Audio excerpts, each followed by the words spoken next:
Welcome to 5 Star Weekly. The time has unfortunately come. Do we need to start talking about Miggy? We get into all that and more coming up. Before we get into it, become part of the notification squad by hitting the bell next to the subscribe button on YouTube. Welcome to the show, 5 Star fam. I'm AJ and this is Michael. And unfortunately, Atlanta United lost 2-0 to the New York Red Bulls on Saturday, and it's a game that we'll go a little in depth in, but obviously it's already passed. We probably don't want to dwell on it too much, but there are some things in there that I think warrant talking about because they draw larger patterns that definitely are of note. So one of the things. Kind of started off the match, unfortunately, and that was 3 minutes in, and Miguel Almiron, he gives a hospital ball to Derek Williams and Luisa Brom, and Luisa Brom, instead of going towards the ball, doesn't really do that. He, kind of allows the Red Bull player to pretty much, get onto it, and he gets turned. He really doesn't do well there either. It's just a myriad of just bad play, and we get scored on very, very quickly, and whatever plan we had went straight out the window because, it's the old adage that if you're, Mike Tyson anyway, you get punched in the mouth and your plan just, goes by the wayside. So, that that metaphor was completely butchered, but it doesn't matter. It's very much, it's a game that does not really get going at all for LA United, but we have a little bit of some of the things that I think you want to see a little bit of fights. Miggy, right after that, was trying to make up for that. Took a shot, I believe, on the volley. But went straight at the keeper. And, just a match that, all in all, left a lot of frustration for fans. Even though it's a place that has been a house of horrors. We have not won there in our entire existence. It's no longer called Red Bull Arena. It's called Sports Illustrated Stadium. Okay, great. SI Stadium. But, still, same result, unfortunately. But, Mike, you have some kind of overarching thoughts on this match? All I'm going to say, just I guess it's not all I'll say, but it's just to preface everything. Like you just mentioned, we've never won at Red Bull. The 2018 team did not win at Red Bull. 17 or 19 teams that are arguably some of the best in MLS is history. Never won there. So who in the heck thinks that this team is gonna do that? I don't know. So I believe perhaps some of us were suffering from a bit of a delusion caused by the first those two victories we had back to back before this. We had been so starved for victories that those two wins gave us an undeserved, unwarranted bravado for going into Red Bull and trying. And not only that, Red Bull is better now than typically they have been in the past. And yet, they play multifaceted now. It's not just the press. They do possession as well now. They have some technicians and etc. Thing is, they didn't need that. They beat us with the good old-fashioned press again.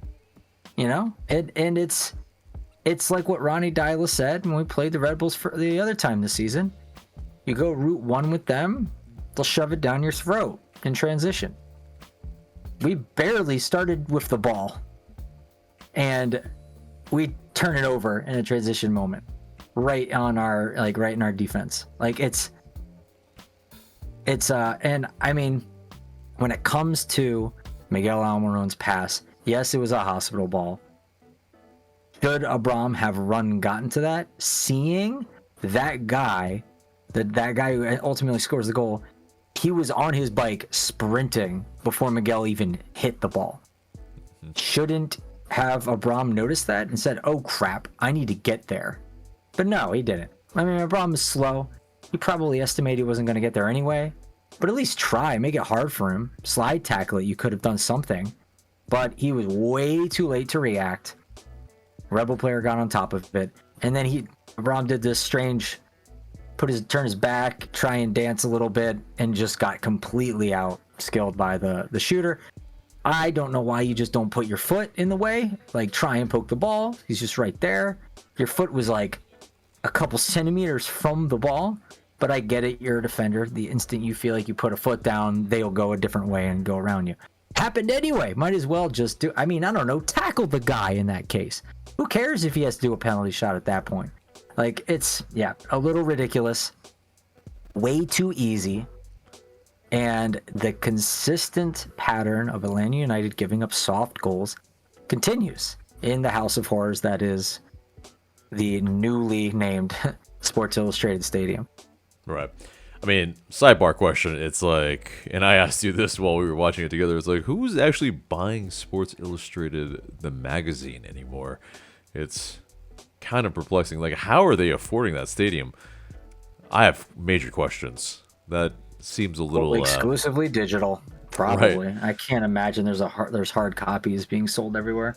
Right, and yeah, they may be owned by one of like the, 6 conglomerates of companies in the world, maybe, but I don't know. Either way, it seems a little fishy. But anyway, the actual bit though, in terms of the play, I mean, it's where it slightly kind of improves to a degree in terms of our play-ish, but not by result by any means. At halftime, Brooks Lennon, he entered the match. He replaced Amador. Noah Cobb came on for Abram. Mateus Klick, he replaced Jay Fortune. And that's probably more in line with, because we had 3 games in a match week in 6 days, essentially. That's the boys were tired. Let's just get that out there. That this caveat, this quote unquote excuse, but I think it's a fair one. It's like almost basically 3 matches in a week. That's a heck of a lot for pro players, for anyone. So they're gonna start being a little lethargic, and unfortunately they were. The mistakes started happening. Mental lapses started happening. I mean, they just out-muscled us, out-endured us, if that wasn't clear. Slurring my words late at night tonight. Amador literally got beat in just a straight-up sprint by the Red Bulls winger. Goal. Mm-hmm. For the second goal. And that's not tactics. That's not, making like a dumb mistake. It's just a guy being faster than you. Right. And I think it's smart on the Red Bull part, because they, I think, had one more day of rest, essentially. And when you have 3 games in 6 days, it's, you're up against it. And, in some ways, it didn't really need to happen this way because, we had this international break. And, there is this aspect of the schedule gods are rarely in our favor. We'll give it that. Like, that is a truth for sure. No excuse, but it is a truth. Yeah, never once have I looked at the schedule and went like, oh, that's really advantageous for us. Yeah. Never. It's just either neutral or, oh, that really is not good. Yeah, and especially because, this is the first game of 6 away games, and it's like you started off with a place you've never won before. It's just as hard as it gets. And the team did look a little bit more energetic slightly, but still I think the fatigue started to kick in again. And there's a moment where I think you noticed as well, where Emmanuel Latte, he maybe in previous games, especially early on, where he doesn't give up on lost causes, but unfortunately did in this match. Yeah, there's at least one time, and like I'm not gonna say this is part of his play or he's out of it or he's overly lackadaisical or something like that. It's just probably fatigue again or just kind of miss seeing the situation. But I mean, there was a time Miggy takes a shot at the keeper, stings his gloves, coughs up a rebound. Now the defenders in the Red Bulls were going to get to it first. They pounced on it. They were there. However, Emmanuel Latte and Jay Fortune were not far away. They could have made a play for it. 99% of the time, Red Bull is getting there first. But what was interesting is Jay went for it regardless. He didn't care that. He just wanted to put pressure on them. He knew he wasn't going to get to the ball. Emmanuel Latte gave up on that ball, but almost before Miggy even shot it. He's like, I'm just not going after it. And you hate to see that. And it's even in more stark contrast when you see another player do that, and then you're supposed to be the super player we brought in for X amount of money, etc., right? And then you see something like that happen. In contrast, it looks bad and it's unfortunate, but I'm going to chalk it up to tiredness, fatigue, and hopefully, because we've seen in the past he will kind of run himself into the ground and really pursue things to really put pressure on the goalkeeper and the defense. I just hope he gets back to that sooner or later because it just didn't look good this game. Yeah.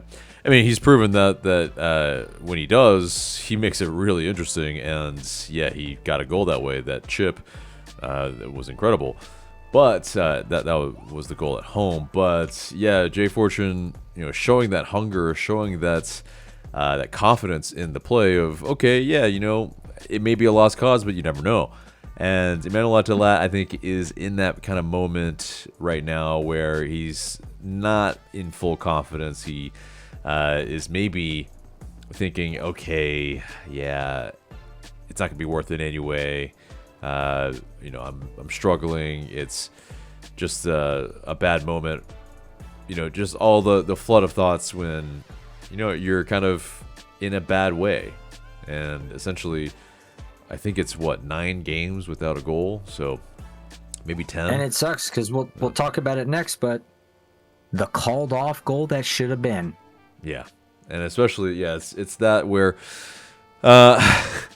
it's basically called offside where there's no real kind of semblance of who's actually offside, and VAR checked it as well.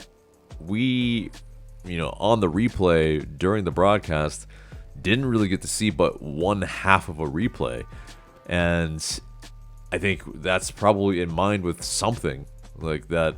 Oh, yeah, I guess, if you don't show it, people can't be outraged. But I think there's got to be something like, there's the Andrew Wiebe kind of instant replay stuff that that they go over, but I mean, I think there should be some grievances filed because, I didn't see a line drawn. I didn't see real anything of evidence that someone was offside there, and I guess it had to have, like, if you're gonna say something, because it was Williams who did the diving header, right? So he was the one who got on the ball, headed it to the goalie, which then rebounded it into the mixer. Who then everyone at that point is like their defender is way up almost by the goalie. So when it's ping-ponging around in the box and eventually falls to Latte who puts it in, just no way in God's name he is offside. So it had to have been Derek Williams because I don't think any of those other players who were running with him to try and get on that impacted the play at all. So I don't think they could have been called offside. So it had to, I guess, been Williams. And at that point, when you look at him with the angles they showed us, it doesn't look offside. So there must be some special angle that VAR had that went, don't worry, buddy, you don't have to look at this. It's fine. Yeah, because, he didn't get called to the monitor. The call on the pitch was upheld. And, okay, there are certain angles where the camera is, sometimes it can skew, but I mean, either way, Like, I think for me, it just furthers that Arsene Wenger FIFA argument that he's trying to maybe implement in the future, where, yeah, you have to be like full body offside, because, yeah, just kind of trying to give the attacker a little bit more of the advantage, because in these instances, it's really not obvious, and there's really nothing that, yeah, it basically impacted the game state, because LA United looked pretty much defeated right after that. The momentum just dipped, and it was, yeah, I mean, go ahead. Like I said on the stream, there are just some games where the team seems to react to things that happen usually early on in it, where they go, today's not our day. I just don't think this is going to happen. Like, we got a dumb goal scored on us. That kind of lowers our heads a bit. We got eventually a goal called back that should not have been, likely. If not, if it was actually correctly called off, it was extremely close. And regardless, that's still a gut punch to the team, because they think they did everything right. And that sucks. So, it still has the same effect. Yeah, exactly. And, yeah. Good. I mean, yeah. I mean, so it's basically this as well. It's like, yeah, you still saw a fight. You still, I mean, as far as the, like, team, like, as far as Diala changing it up a little bit, trying to pretty much, trying to find something in attack, went with Thiare and Emmanuel Latte up top at some point, and that didn't really yield what we wanted. We kind of kept moving players in and out, just to kind of, yeah, give a little bit of rest as well. But yeah, a point blank save as well from the Red Bull keeper late in the 87th minute. It's just, at this point, it just wasn't coming. The goal was not coming, and yeah, and so the players can feel that. And I noticed that sometimes when that happens, they kind of just go, it's just one of those games. And you, as fans watching, you can feel them sense that, and that sucks as a fan to watch, because then you're just like, this ain't gonna work out well, no matter what happens here. Exactly. And yeah, I mean, after 7 goals in our previous 2 games, yeah, we were shut out for the first time again in some time. But yeah, Ronnie Diala, he mentioned after the match, and I think this is pretty apropos. He said, quote, "I think we found a system that suits the players. I think that's the main thing. Now it's about consistency. It's about training relations. It's about doing something with the defense. One thing I'll say, we have to score more goals away. Now, we don't score, we had our chances, but we don't put the ball in the net. You cannot concede 2 goals every game. That's impossible. We make too many simple mistakes, and that is my biggest worry. That's something we have to do something with. If not, you cannot score 3-4 goals away. That you do 1 or 2 times a year, but you do not do that often. It's the simple things like balls in behind, we don't recover right. It's the pass we play and are not accurate enough, Miggy's, and then we are not good enough in the one-on-one challenge. No problems. Yeah, that's not him actually saying that, but that's me saying it. For me, those are things we need to work on. That is what we need to get better. If not, then it's going to be tough to get 3 points. And I think, it's spot on. I mean, he's not hiding. There's nothing. It very much reminds me of speeches from Pineda, when he's just like, yeah, it's these just small little moments where we switch off, small little dumb mistakes here and there, and it just undoes us. These are points dropped. These are games where we could have affected an outcome, and yet we just do something that puts us behind the 8 ball, which really shouldn't be the case. I mean, and there's 2 more things I want to talk about. First is I wanted to, because some of the other media outlets have been discussing our boy Ethan's video that's been making the rounds. The 1 minute, some seconds of Atlanta United bloopers and goofs and gaffs. Yeah, that's our boy who made that. So, shout out to him. Atlanta United 17s, ATL UTD 17s on Twitter, or X, I guess. It's, a morbid watch, hard watch, but, it illustrates that we are a team that just consistently gives up soft goals, just like we did with Pineda, just like we did in years past. Just we need to figure out why that's happening. Hopefully Ronnie can do it. Second thing I wanted to get to real quick is you mentioned through balls. This is a point of positivity we can talk about for a moment. We were hitting more through balls these last several games, especially this one, based on some stats, and also it seems to be produced by Ronnie Dyla saying that they were going to focus on that in training and hitting that home in his speeches and talks to the team. Seems to be working. They're doing more of them, and Mateus Click being probably the biggest propagator of the through balls. Not as much as some of the other guys, but they are trying to. Moranchuk, Sleesh, they are trying them as well. We're seeing more of them, and that's really good. Obviously, it's not going to just be a torrent of successful through balls right when they say start doing through balls more. I remember we were in last place in the season for through balls. We are no longer in last place, so that's cool. Still very bad, but we're going to get better, and hopefully, as you said, when chemistry develops a little bit more, those through balls will become far more dangerous. And Jesus, I want to see Latte get on the end of some of them.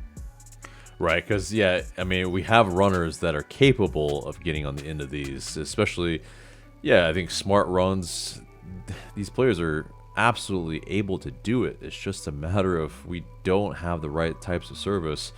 We try to do balls over the top or, balls to the wrong foot of the certain players that are on the end of them, or, too heavy of a ball, or too light of a ball for players that are not pacey enough. It's just one or the other. But either way, Ronnie Dyla, I think, has identified some of those things. It's just a matter of if he can actually fix it with the players that he has in tow. Let's get to that because we'll wrap this match review up. Let's get into the news. Well, we have 12 players that will represent their nations over the June 2nd through 10th window, including 10 first-team players. And that's the most of any MLS club this window.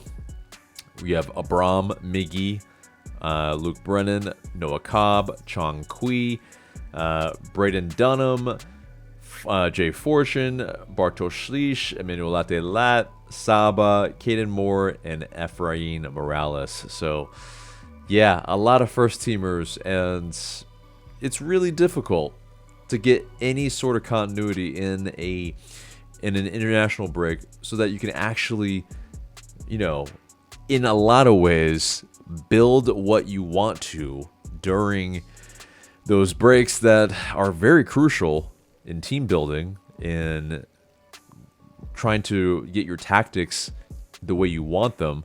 Your best players are out, essentially. And so it's almost comical. This happens every single window. We have the most players. We're one of the worst teams in MLS right now. And yet, it happens again. We almost have to be the villains as a club and say, hey, we are in a bad way right now. We need to keep our players. We can't let you guys go. Ooh. It's going to piss off some international teams, but piss off some of our players. For sure, but in the grand scheme of things, we're paying their salary. So, I think that's the most important thing. It's sometimes you have to go club over country. And especially when you're in such a bad way, we're in 13th. It's you can't allow that many players to go. Yeah, the kids, let them go. It's going to be a great experience. But some of our best players, we need to figure out how to play together. This is the best time to be able to do that. And yet, yeah, again, it is what it is. But you have some thoughts on that? I mean, high-level players who play on their national teams were thinking about coming to Atlanta United, and we did that type of thing, they might decide to go somewhere else. So that's something to keep in mind. But I would say also, we should probably prioritize finding players that may not necessarily be on their national teams. It can't be that hard, but I get it. There's obviously something larger going on here. The club likely wants to accumulate international players. It gives the club more international prestige, and it kind of sells the brand. It extends the brand further into the world by doing so. And I think that, as a business strategy is awesome. Good for you. But this has always been a losing strategy for specifically international break games, because we always play through them, and we always have a dearth of players, and it almost always goes in a horrible way for us. So, and then like you said, one of the things that we have another issue with is the consistency thing. Coaches after coaches after coaches for Atlanta United have complained that they lose consistency and never gain it back and get anything rolling during the regular season. It's been either, one thing after another. Injuries, guys going international break. You get battered and just things aren't working for a couple times. And then all of a sudden you get going again, you start figuring things out, and then another thing happens, and then the consistency shattered again. So, it's just, maybe we don't need to go after all the international players, but I get why they do. Yeah. I mean, it's definitely a bit of that. It's, we do have just one from each little country and all that, which is great for from an international standpoint. But there is, it's like, okay, maybe if you choose multiple from, kind of the similar countries, they may not all be picked. And, that could actually benefit LA United in that sense. But either way, another frustrating thing, moving on.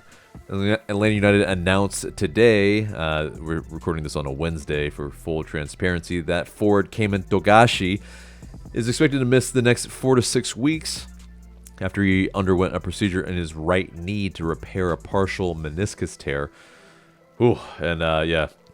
His rehab process will determine his return to play timeline, which, he had just been lighting up Atlanta United 2 and the MLS Next Pro League. But, obviously he's, not a youth player by any means. It's, he was just getting some time there and, not really featured very much for Atlanta United, the first team. But now he is injured as well, amongst other players that, get tired or get injured in training somehow. It's just we're becoming again the walking wounded. It's just another. I mean, we're like 1 or 2 injuries away from being crippled again. Like the very historic year. Was it 2022 with Gonzalo Pineda, where we 90% of our team fell injured at one point throughout the season? It was just ridiculous. There's no way any coach was doing anything with that team. I hope we don't get to those levels again. But at a certain point, if you just keep getting these bizarre amount, way more than other teams at this rate, either A, your scouting analytics department is not sorting for players that are made of glass or not. Or B, there's something going on with the training and or the fitness, like the nutrition or whatever going on at the facility, whether it be, it can't be just turf, it's just never that simple as one variable, but some kind of confluence of variables that are the training, that make up the entirety of our training and preparation, somehow is getting our players more injured than other teams. So it's got to be one of those two things. I don't want to say it's just bad luck, because it just happens so damn often, and it's a real shame. Yeah, I mean, the fact that it's happened year after year for Atlanta United is just, yeah, something is telling. We just don't know what that something is, unfortunately. And, of course, obviously, the front office hasn't identified it to be able to nip it in the bud quickly enough. So, yep, but wish Togashi a very quick rehabilitation and recovery. And, yeah, because he has looked like a player that is hungry. Yeah, can be that third striker that comes on and makes a difference sometimes, and he has shown that. So, player like that would have been excellent to have for an international break. Exactly. So, yep, is what that is, unfortunately. But next bit of news, Jay Fortune did a 17 questions, and there's some good highlights here where, yeah, he was asked about who he looks up to in the locker room. He says he looks up to Moyomba, looks up to Click. He said Clicky obviously has a great resume, played in the Prem, played in Europe, and those are things I want to do. I think I want to be able to look up to him, or I think to be able to look up to him is great. Tristan, an experienced older guy, and we have good banter.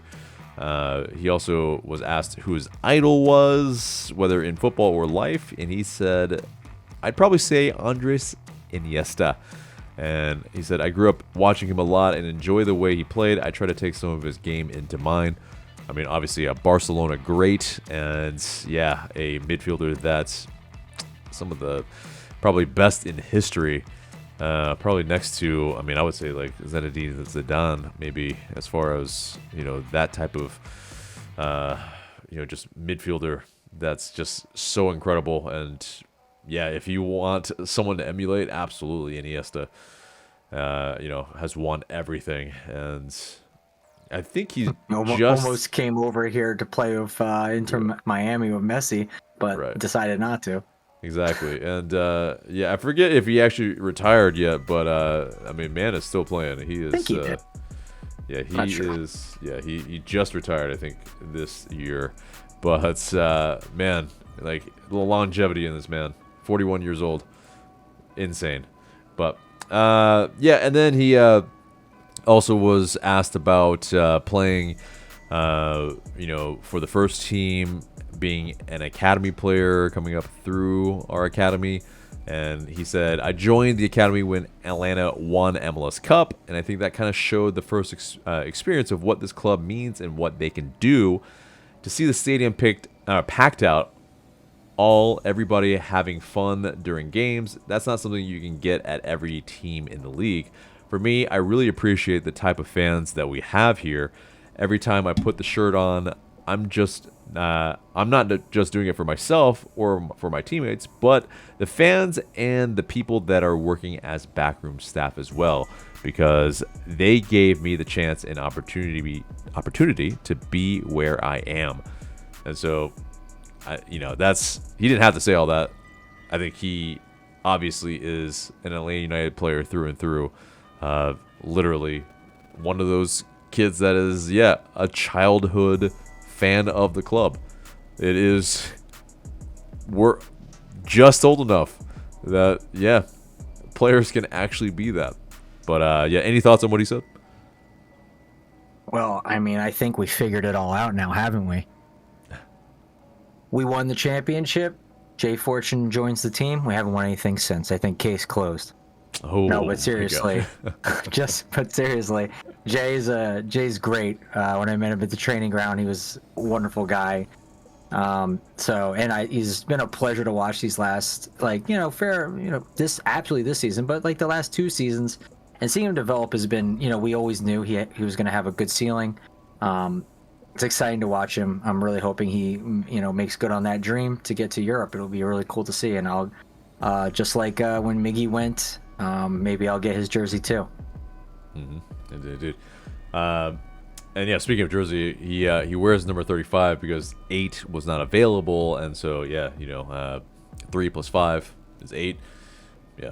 Oh. Yeah. And then also, KD, Kevin Durant, is one of his favorite players. So, Yeah, 35 is a kind of more famous number nowadays. But Atlanta United 2 and MLS Next Pro, they announced a reschedule and venue change for a couple home matches against New York City FC 2 and Huntsville City FC due to stadium availability. And actually both matches will be free to the public and no ticket will be required at the gates. So Pencil that in. Yeah, and fans who originally purchased tickets for both matches will be refunded within 48 to 72 hours. So amazing. Yeah, I think that's actually really, really cool. But last bit of news. This is a little bit more personal, kind of, I guess, on the channel type of news. But as far as, it's not that salacious, it's more, salacious in maybe the comment. So on a latest Threads post under our latest stream post, a user commented, "Your posts have been really negative and rude lately. Are you sure you're an Atlanta United fan? The defender should have gotten to the ball before the Red Bull player. He started to run and then stopped. That's on the defender, not Miggy." It's really fascinating. I respect that everyone has an opinion, and you have every right to comment on any of our posts, and there's no lambasting anybody, I would say. But for us, I mean, I think there's very ample proof that we have been here through thick and thin, and if there's some player that did not play well, we call it like it is. And even Ronnie Dyla, I think even Miggy would tell you that, yeah, he undercooked the pass. And it is that thing where, if you give a hospital ball, you are not not forgiven, but you are not absolved of any guilt of that, no matter who you are. And especially one that leads to a goal, especially in a really bad area. I mean, in zone 13, pretty much at the D. And yes, Luis Abram also culpable, like we talked about in the match review. But it is something that, Miggy, he hasn't really been showing, all his capabilities this year. It's not that he's down tools. He's obviously giving all he's got. I mean, there was another play that was kind of similar, maybe without the undercooked pass, just maybe a minute before that. It was a almost mirrored play where, he got pressed, he had to pass it back, but the second time around, he didn't give as much. The weight of the ball pretty much put us in trouble, and I was hoping, like I said on the live stream, and also, in depth wise, we talked about it really at length. So if anybody has any qualms with us calling out Miggy, which that's kind of what I'm thinking is happening here, is some people are just completely armored, like, or a player that just cannot do any wrong in any fan's eyes, and Miggy's absolutely probably one of them. But again, call it like it is. And Miggy didn't really play well for the entire match. He had some good moments. He, again, gives everything he's got, and he tried to make up for it. But unfortunately, doesn't mean that he played a perfect match. Mike, you have any thoughts on this? All I have to really say about that is Miggy called himself out by underweighting that pass. He put his hand up in apology afterwards, signifying that he knew he had goofed, that it was his fault, and that he was sorry. So us just saying, that was a big old goof, like, how does that make us not Atlanta United fans? And secondly, if you're saying, the defender, who's Luis Abram, by the way, if he didn't get to it in time, it's not as if like, oh, well, we're criticizing Miggy. You really should be criticizing Luis instead. How does that make any sense when you're saying, are you Atlanta United fan? They're on the same team. So, like, we're still criticizing Atlanta United regardless of the player here. So, I'm not quite sure. The questions seemed the comments seemed a little confused, but rest assured, Miguel would have absolutely been the first to call himself out over what happened there. And I'm sure Luis is very, apologetic as well about it. And I guarantee you, something like that very likely will not happen again because they are going to be hyper aware of it. That was embarrassing. Both players have a higher standard than that. So they're definitely not going to let it happen again. Indeed. And so, yeah, the other titles maybe in some of the other videos, I think are also warranted. They are representative of what some subset of fans are saying.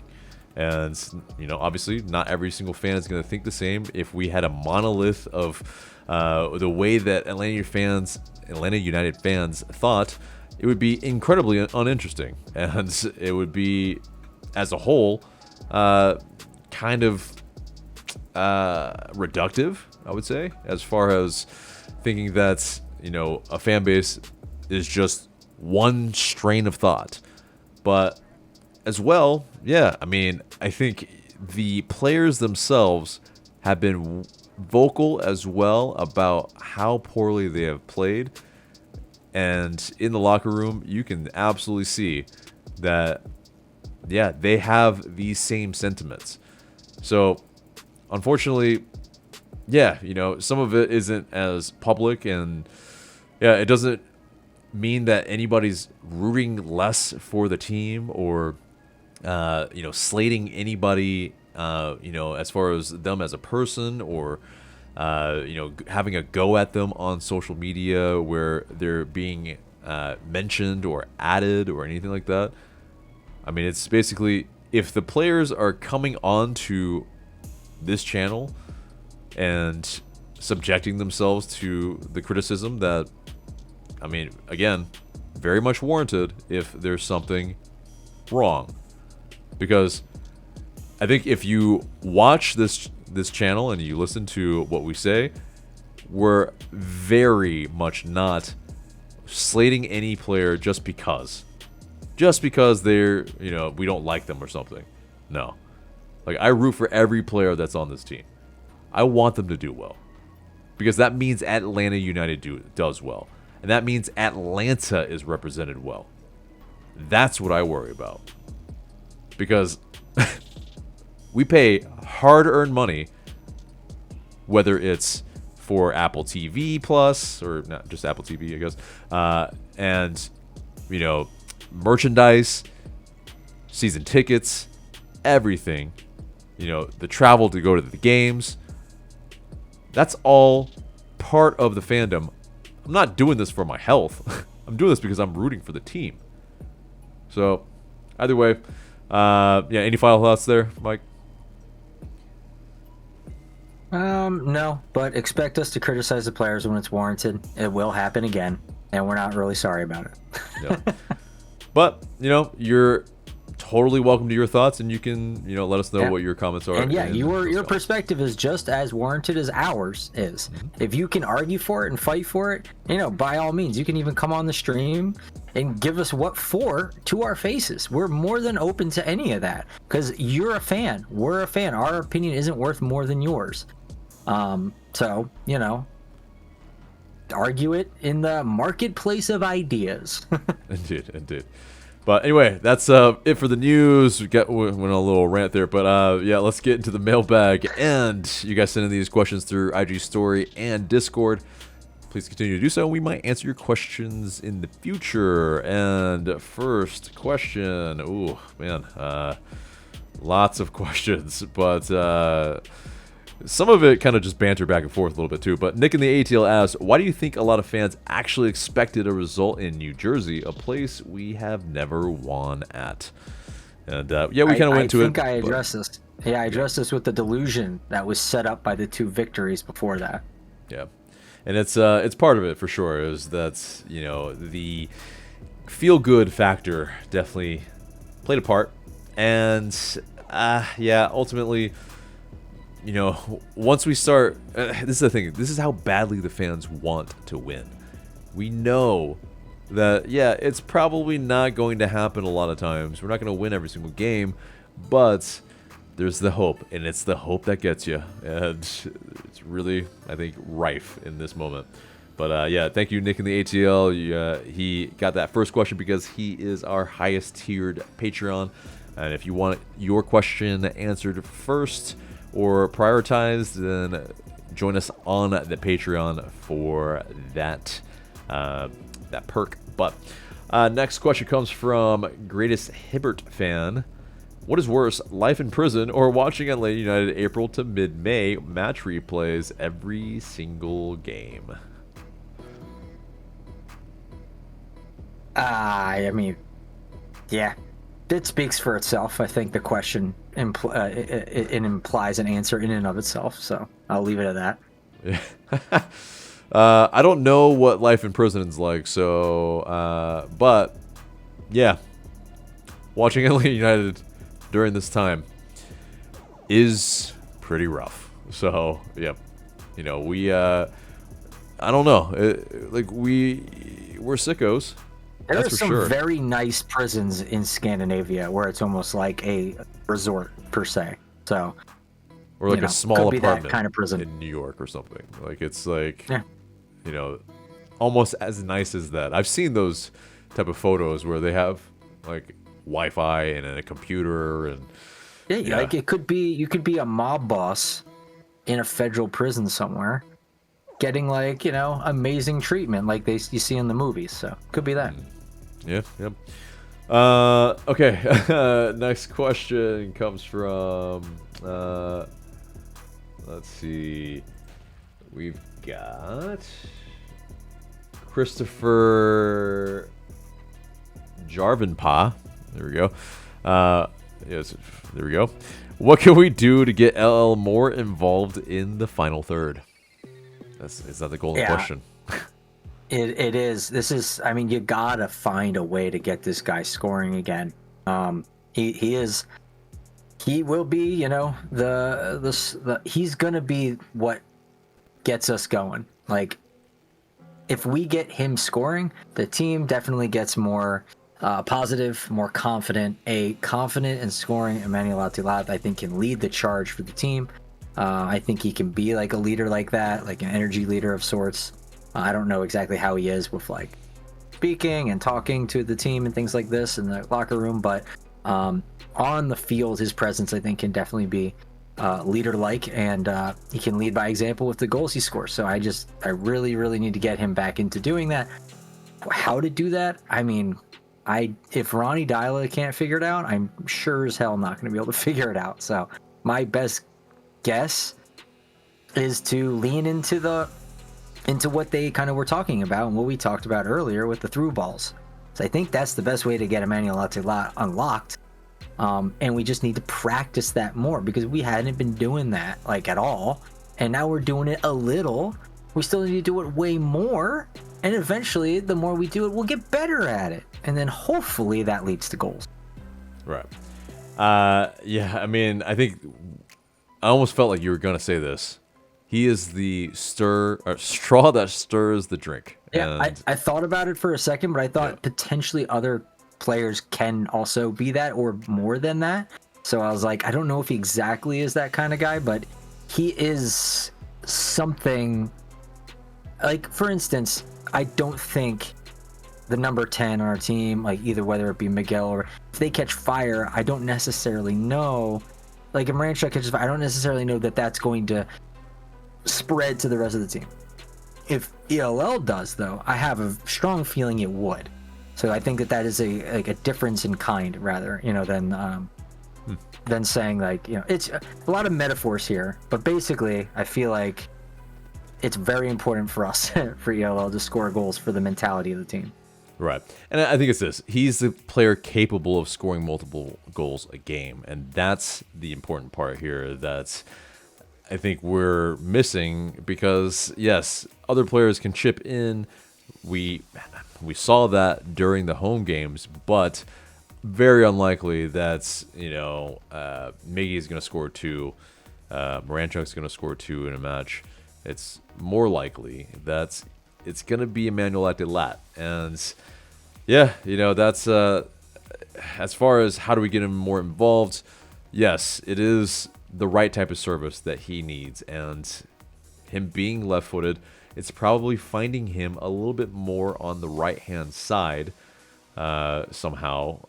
And definitely with those through balls, with him playing on the last man, making those curved runs, and also creating his own kind of chances from pressing high. And I think when he's confident and when he's raring to go, he's shown that he is a very capable striker that is able to do those things and lead from the front. So yeah, it's a flurry of things. It's the service that obviously isn't there, and then his confidence has dipped, and yeah, kind of on some of those one-on-ones, it just hasn't happened lately. But what he hasn't lacked though is being like a drip god still. I mean, there was that Jezebel photo shoot that he was part of today, and or at least it was released, and my God, like the man was wearing that stuff, like he was looking good. But yeah, there's probably some LL Cool J jokes in here somewhere, and if there's not, I can't think of them right now, but there might be some, and especially if we start scoring, man, hopefully we can start incorporating those into kind of what we call him. But yeah, moving on. For Raiko asks, is there a world where we see Thiare and EL start side by side?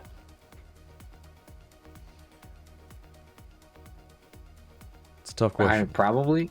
I mean, maybe, but I don't think so. I don't think we're leaning into that direction. I mean, maybe. We'll see. I mean, 5-3-2, maybe. Who knows?